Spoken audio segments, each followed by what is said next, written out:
तो hello everyone, आ गए हैं हम अपनी क्लास 11th NCERT के 2.3 के सॉल्यूशन वीडियो पर। ठीक है, तो देखो इस क्वेश्चन नंबर 1 में हमसे पूछा गया है कि क्या ये जो रिलेशंस लिखे हैं ये डेफिनेटली रिलेशंस तो हैं क्योंकि ऑर्डर्ड पेयर में लिखे हैं, तो क्या ये रिलेशन फंक्शन है या नहीं है। तो फंक्शन बनने के लिए कोई भी रिलेशन अगर फंक्शन होता है उसके लिए कुछ 3-4 क्राइटेरिया होते हैं। उसको हम इंट्रोडक्शन वीडियो में बहुत अच्छे से डिस्कस कर चुके हैं, नहीं देखी तो वो एक बार देख लेना ज़रूर से। ठीक है, तो देखो यहाँ पर ये हमारा रिलेशन लिखा है। ठीक है, देखो 2 1 के साथ हो रहा है, 5 1 के साथ हो रहा है, 8 1 के साथ हो रहा है, 11 भी 1 के साथ हो रहा है। ठीक है, तो मैं क्या काम करता हूँ यहाँ पे, मैं एक इसकी मैपिंग कर देता हूँ, अच्छे समझ आ जाएगा आपको। देखो यहाँ पे पहला एलिमेंट पहले सेट से आता है हमेशा, ये जो एलिमेंट होता है फर्स्ट वाला ये फर्स्ट सेट से आता है।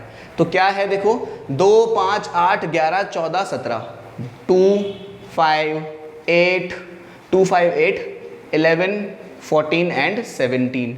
और बी सेट से क्या आ रहा है देखो, बी सेट से कितने एलिमेंट है 1 1 1 1 1 एंड 1, मतलब एक ही एलिमेंट है और सबकी मैपिंग एरो डायग्राम में सबकी इमेज एक ही है। बेसिकली इसकी भी इमेज एक है, इसकी भी इमेज एक है, इन सबकी इमेजेस एक ही हैं। मैंने बताया था मल्टीपल एक्स हो अगर आप पे और सिंगल वाई हो, ये एक सेट ये एक फंक्शन हो सकता है। मैंने बताया था multiple values of x can have a single value of y, but opposite इसका ट्रू नहीं है, एक एक्स की वैल्यू की मल्टीपल वैल्यूज ऑफ वाई नहीं हो सकती। तो ये एक सेट है। Yes, this relation is a function। मैंने सेट बोल दिया गलती से, वो फंक्शन होता है। ठीक है, ठीक है, नेक्स्ट पे चलते हैं। देखो नेक्स्ट के लिए आप इसको नोट करते चलना, मैं मिटाता चलूंगा। ठीक है, नेक्स्ट के लिए क्या दिया हुआ है हमें, देखते हैं इस वाले पे। ठीक है, यहाँ देखो भाई, यहाँ पे क्या दिया हुआ है हमें 2 4 6 8 10 12 14, 2 4 6 8 10 12 और 14। सेट बी में क्या दिया हुआ है हमें, देखकर बताओ। 1 2 3 4 5 6 7, 7 तक गिनती है, 1 2 3 4 5 6 7।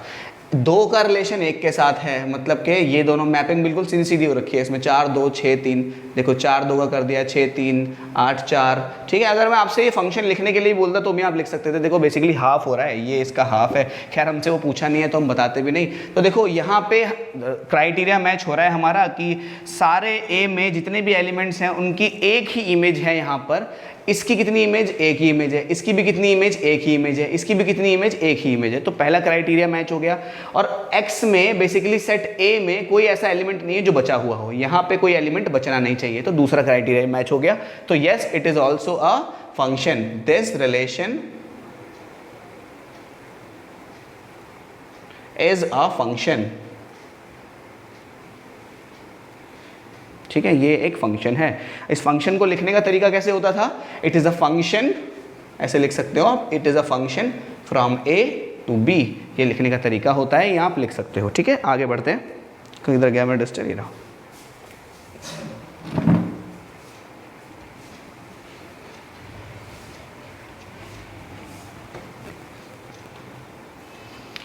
अब देखते हैं इस वाले, ये वाला आपने कर लिया होगा ऑलरेडी पॉज करके, जहां तक मुझे उम्मीद है। ये सेट ए है, 1 1 1 और 2, सिर्फ 2 ही इसमें एलिमेंट्स हैं। यहाँ पर है क्या 3 और 5। ऐसा मत कर देना 1 1 2, ऐसे मत कर देना 1 1 2, क्योंकि एक सेट में एक एलिमेंट को एक ही बार लिख सकते हैं, 2 बार नहीं लिख सकते। याद करो फर्स्ट चैप्टर का अपना बेस है ना। तो देखते हैं, इसको हम नहीं लिखेंगे यहाँ पे। तो 1 का रिलेशन है 3 के साथ, ठीक है, और 1 का रिलेशन 5 के साथ भी है और 2 का 5 के साथ भी है। कुछ ऐसा वेन डायग्राम कह रहा हूँ, ऐसी इसकी कुछ मैपिंग हुई है, रे डायग्राम कुछ ऐसा बना है इसका। तो देखो ये सेट नहीं है, मैंने बताया था एक सिंगल वैल्यू x की 2 वैल्यूज रख रही है। ठीक है, तो ये एक फंक्शन नहीं है। This isn't a function, this isn't a function. Function की शॉर्ट फॉर्म fn होती है। बिकॉज रीजन भी लिख लेना, अ single value of x having 2 values of y, a single value of x having 2 values of y। ठीक है, अब बढ़ते हैं नेक्स्ट क्वेश्चन पे। तो बच्चों ये है अपना क्वेश्चन नंबर 2, किसका 2.3 का है ना। तो देखो ध्यान से, यहाँ पे 2 फंक्शन दिए हैं, दोनों का डोमेन और रेंज निकालने बोला है हमें। ठीक है, तो ध्यान से देखो कि भाई पहला फंक्शन है मॉड्यूलस ऑफ x, और मॉड्यूलस ऑफ x कैसा फंक्शन होता है, वो कुछ इस तरह फंक्शन होता है मोड x, जो ये कुछ इस तरह काम करता है कि मोड x किसके बराबर रहता है अपना ये बराबर रहता है x के जब x बड़ा होता है या बराबर होता है 0 के, और बराबर रहता है नेगेटिव x के जब x छोटा होता है 0 से। ठीक है, बात समझो, अगर आपका x जो भी आपने डोमेन से x सिलेक्ट किया है वो किससे 0 से बड़ा होगा या 0 से बराबर होगा, तो जो भी आपने वैल्यू सिलेक्ट करी है x की वही वैल्यू हो जाएगी y की भी। ठीक है, लेकिन अगर आपने वैल्यू सिलेक्ट करी है कौन सी, नेगेटिव, तो वो वैल्यू पॉजिटिव बन जाएगी। ठीक है, ये कुछ इस तरह काम करता है। अगर आप f ऑफ -2 चेक करेंगे और इस तरफ को अगर आप f ऑफ 2 चेक करेंगे, ठीक है, और इस तरफ को आप एक बार f ऑफ 0 चेक करेंगे। ठीक है, पहले देखो नेगेटिव मॉड्यूलस का क्वेश्चन है, पहले मैं पॉजिटिव मॉड्यूलस समझा देता हूँ आपको। ठीक है, तो ये कुछ इस तरह काम करता है, अगर आता है तो स्किप कर देना। ठीक है, ये कुछ इस तरह काम करता है। नेगेटिव पहले मैं पॉजिटिव समझाता हूँ, ध्यान से देखो कि अभी f कैसे लिए, मैंने 0 से बड़ी लिया है, 0 से बड़ी लिया, यानी कि मैंने ये वाली डेफिनेशन काम करेगी। अभी जो x लिया है मैंने कैसा है, 0 से बड़ा है, तो ऊपर वाली डेफिनेशन काम करेगी अभी। तो इस टाइम पे जो f की वैल्यू है x ही हो जाएगी। बेसिकली मैंने जो भी डाला है इसके अंदर, f ऑफ 2 का मतलब मॉड्यूलस ऑफ 2, मॉड्यूलस ऑफ 2 सिर्फ 2 ही हो जाता है। ठीक है, ये बात आपको समझ आई होगी। अगर मैं f ऑफ -2 काम करूं, यानी कि मॉड्यूलस ऑफ -2, हमें पता है इसका आंसर पॉजिटिव 2 हो जाएगा, लेकिन कैसे होता है वो इस तरह होता है। देखो, जैसे ही हमने छोटा नंबर लिया x से, तो सेकंड वाली डेफिनेशन काम करेगी, क्योंकि x क्या है, 0 से छोटा है, तो क्या हो जाएगा, नेगेटिव एक डेफिनेशन से मिल जाएगा और -2 हम पे ऑलरेडी है। ठीक है, तो यहाँ पे मॉड्यूलस था, यहाँ पे ब्रैकेट रहेगा, ध्यान रख लेना इस चीज़ का। ठीक है, तो नेगेटिव ऑफ -2 कितना हो जाएगा अपना, नेगेटिव पॉजिटिव हो गया। ठीक है, f ऑफ 0 जब लिया हमने और f ऑफ 0 पे जब हमने चेक किया तो सिंपली नेगेटिव के इसके अंदर 0 आया तो 0। ठीक है, ये कुछ इस तरह काम करता है मॉड्यूलस फंक्शन। अब बात करते हैं नेगेटिव मॉड्यूलस फंक्शन की। ठीक है, क्वेश्चन में हमें दिया हुआ है नेगेटिव मॉड्यूलस फंक्शन की डोमेन और रेंज देखनी है हमें। ठीक है, आपको पॉजिटिव मॉड्यूलस समझा दिया मैंने, अब नेगेटिव मॉड्यूलस समझो कि नेगेटिव मॉड्यूलस कुछ ऐसा फंक्शन है हमारा f of x is equals to minus का x। ठीक है, माइनस का मॉड्यूलस ऑफ x है ना, तो अब ऐसा काम करेगा ये। इधर मैं थोड़ा डेटा ले लेता हूँ ताकि डोमेन रेंज ढूंढने में मेरे को थोड़ी आसानी हो। ठीक है, तो यहाँ पे x आया, यहाँ पर क्या आया, f x is equals to mod x. क्या आया, f x is equals to mod x. अब ध्यान से समझना, x की जगह मैंने लिया -2, x की जगह ले रहा हूँ 0, x की जगह ले रहा हूँ +2। ठीक है, क्या होगा, x की जगह जब -2 लेते हैं, चलो, यानी कि x की जगह -2 लिया तो कितना आया, -2 लेंगे। ठीक है, यानी कि अंदर क्या की तरफ आया, mod 2। क्या आया, अंदर की तरफ mod 2 आया। बेसिकली इस फंक्शन में मैंने x की जगह 2 रख दिया बस। तो हम जानते हैं ये आगे की तरफ माइनस भी है, माइनस लगाना भूल गया था मैं।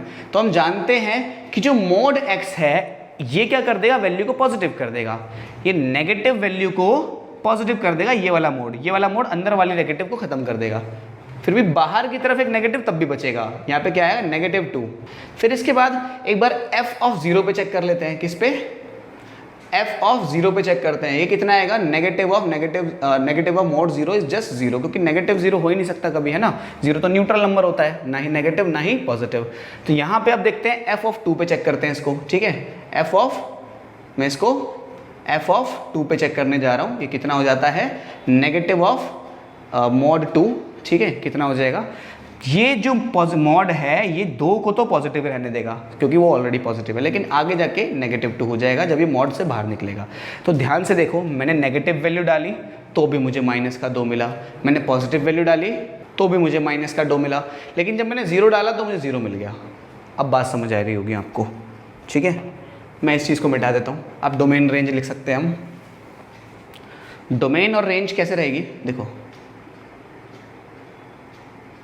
डोमेन क्या होती है बेसिकली अपनी, डोमेन का मतलब होता है वो values of x, basically values of x domain होती हैं और ये वैल्यूज़ हमारी रेंज होती हैं। तो डोमेन में मैं क्या क्या ले सकता हूँ, ठीक है, डोमेन में मैं नेगेटिव ले सकता हूँ, मैं 0 ले सकता हूँ, मैं पॉजिटिव ले सकता हूँ, बेसिकली सारे रियल नंबर ले सकता हूँ मैं, तो है ना भाई, नेगेटिव भी ले रहे हैं, पॉजिटिव भी ले रहे हैं, 0 भी ले रहे हैं, -3.6 भी ले सकता हूँ, 4.8 भी ले सकता हूँ, 3/5 भी ले सकता हूँ, पाई भी ले सकता हूँ, कोई भी, तो सारे रियल नंबर ले सकते हैं।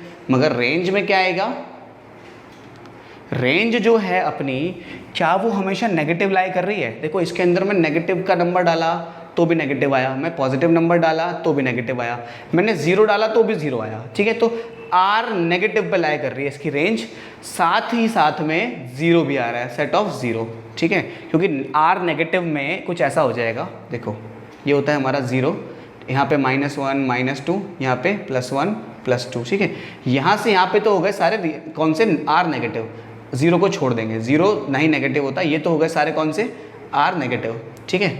रेंज यही तो आ रही है अपनी, नेगेटिव वाले नंबर आ रहे हैं सारे, और जीरो भी आ रहा है क्योंकि, लेकिन जीरो को आर नेगेटिव में गिनते नहीं क्योंकि जीरो न्यूट्रल नंबर होता है, तो उसको हमें यूनियन बना के दिखाना पड़ेगा, आर नेगेटिव के साथ जीरो को भी ले लो, इसकी रेंज मिल जाएगी इस फंक्शन की, ठीक है। आगे क्वेश्चन में बढ़ते हैं।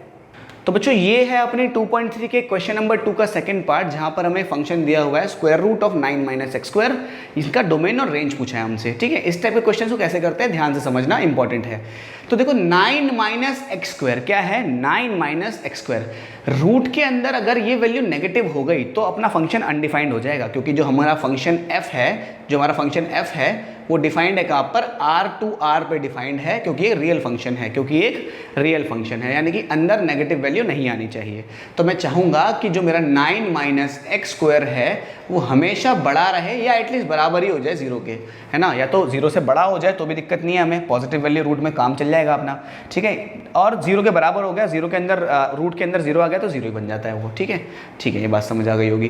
तो इधर देख रहे हो क्या बन जाएगा, इधर फैक्टर्स कर देते हैं, 3 का स्क्वायर माइनस x का square should be always greater than equal to 0, and यहाँ पे कितना हो जाएगा 3 + x और 3 - x should be always greater than equal to 0। ये बात समझ आ गई होगी आपको अभी तक, इसके फैक्टर्स कर दिए ना।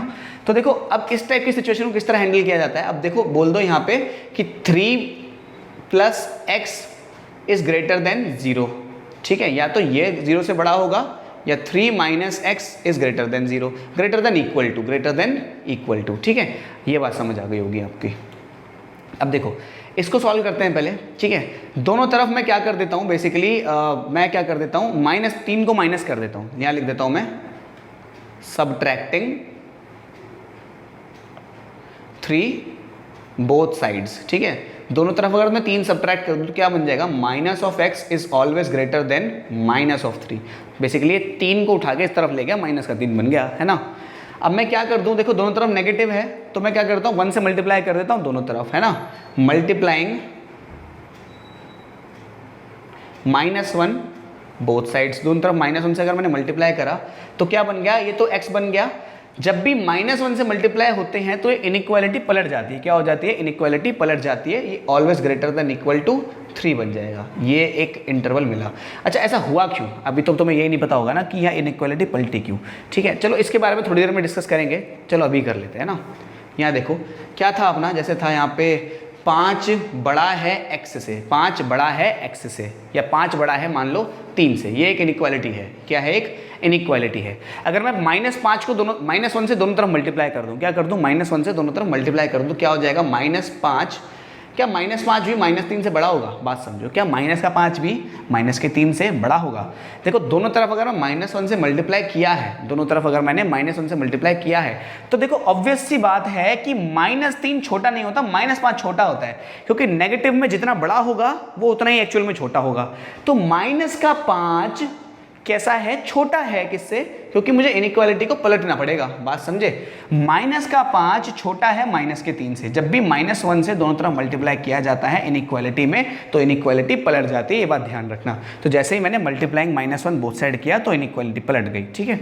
और देखो यहाँ तो सिंपल सा ही है अपना, क्या है कि इस तरफ ये गया, क्या हुआ, x is greater than equal to -3, basically -3 दोनों तरफ कर दिया, दोनों इनइक्वालिटी मिल गई मुझे। बेसिकली क्या चाहता था मैं, x की मुझे पॉजिटिव वैल्यू मिले, ये मुझे नेगेटिव मिल जाए, उससे दिक्कत नहीं है। तो इंटरवल बना देते हैं भाई, अपना डोमेन क्या हो जाएगा, ठीक है। डोमेन को मैं एक बार नंबर लाइन पे ड्रॉ करके समझा देता हूँ, नंबर लाइन यहाँ बना देते हैं हम अपनी, ठीक है। यहाँ देखो इधर नंबर लाइन बन जाएगी, ये बनी अपनी नंबर लाइन, यहाँ आया 0 1 2 3 4, -1 -2 -3, ये वैल्यूज आए किसकी, अपनी, ये है अपना रियल नंबर लाइन, है ना ये अपनी रियल नंबर लाइन। तो अब ध्यान से देखो कि कह रहा है x हमेशा 3 से तो छोटा हो जाए या बराबर हो जाए, x हमेशा 3 से तो छोटा हो जाए या बराबर हो जाए। तो 3 से तो छोटा या बराबर, यानी कि इसको भी डार्क डॉट से दिखाएंगे क्योंकि उस 3 को भी सिलेक्ट किया हुआ है, और छोटा यानी कि इससे इधर की वैल्यूज। और ये क्या कह रहा है कि 3 जो x है वो हमेशा बड़ा होना चाहिए किससे, -3 से, x है वो हमेशा बड़ा होना चाहिए किससे, -3 से। -3 से बड़ा तो इस तरफ होता है, यानी और -3 को सिलेक्ट भी किया हुआ है, यानी कि ये, तो मतलब यहाँ से लेकर यहाँ तक की सारी वैल्यूज इसका डोमेन है। तो डोमेन क्या हो जाएगा अपना, ठीक है, ध्यान से देखो, x जो है वो हमेशा छोटा है 3 से, छोटा है या बराबर है, और हमेशा बड़ा है -3 से। इनके बीच के सारे रियल नंबर हमारा डोमेन बन गए, इनके बीच के सारे रियल नंबर हमारा डोमेन बन गए। अब रेंज के लिए क्या करेंगे भाई, रेंज के लिए मैं थोड़ी कैलकुलेशन मिटा देता हूँ, डोमेन आपको मिल गया होगा, है ना। डोमेन के लिए range range range range range यही मिटा देते हैं ना इसको। रेंज के लिए क्या करेंगे, आप ना वैल्यूज पुट कर करके देख लो, ठीक है। बेसिकली x की वैल्यूज मैं यहाँ से यहाँ तक रख सकता हूँ, x की वैल्यूज को मैं यहाँ से यहाँ तक रख सकता हूँ। तो एक बार एंड पॉइंट्स रख लेते हैं, देखते हैं भाई रेंज भी कहाँ से कहाँ तक लाई करेगी। एक बार मैंने डाला क्या, -3 डाला इसी में, ठीक है। रेंज के लिए क्या करा मैंने, fx में -3 डाला, तो आंसर कितना आया, 9 -3 का स्क्वायर, ये आंसर आया। यानी कि 9 -3 का स्क्वायर, ये भी कितना हो गया, 3 का स्क्वायर भी 9 हो गया, यानी कि 0 बन गया, ये तो है ना, कंप्लीट 0 बन गया। तो ये डाल सकते हैं, लेकिन मैं -3 से थोड़ा सा आगे की तरफ डालूंगा। मानो मैं -3.1 डाला मैंने माइनस का, तो ये वैल्यू नेगेटिव हो जाएगी, क्योंकि 3 से बड़ी हो गई। 3.1 का स्क्वायर 9 से बड़ा होगा, तो ये वैल्यू नेगेटिव हो जाएगी। तो मैं एंड में 3 ले सकता हूँ, और इस तरफ को भी मैं 3 ले सकता हूँ। तो जो रेंज होगी वो कहाँ से कहाँ तक लाई करेगी, कहाँ से कहाँ तक लाई करेगी, वो लाई करेगी यहाँ से, ऐसे ये वाले ब्रैकेट से दिखाते हैं, -3 से या +3 से -3 तक इसकी रेंज लाया करेगी। और मैंने स्क्वायर ब्रैकेट बनाया है, ध्यान देना, क्योंकि -3 को भी सिलेक्ट, +3 को भी, क्योंकि +3 को भी सिलेक्ट करना है और -3 को भी सिलेक्ट करना है हमें। या फिर आप इसको दूसरी भाषा में ऐसे भी लिख सकते हो कि जो रेंज रहेगी, यानी कि वैल्यू ऑफ y रहेगी, वो कैसे रहेगी, वो रहेगी किससे, 3 से तो छोटी, 3 से तो छोटी रहेगी या बराबर रहेगी, या फिर लेकिन -3 से हमेशा बड़ी रहेगी या बराबर रहेगी। दोनों एक ही बात बोल रहे हैं, ठीक है। आपको समझ आ गई होगी, ये मैंने रेंज लिखी है, ये मैंने डोमेन लिखी है, ठीक है। अगले क्वेश्चन पे चलते हैं।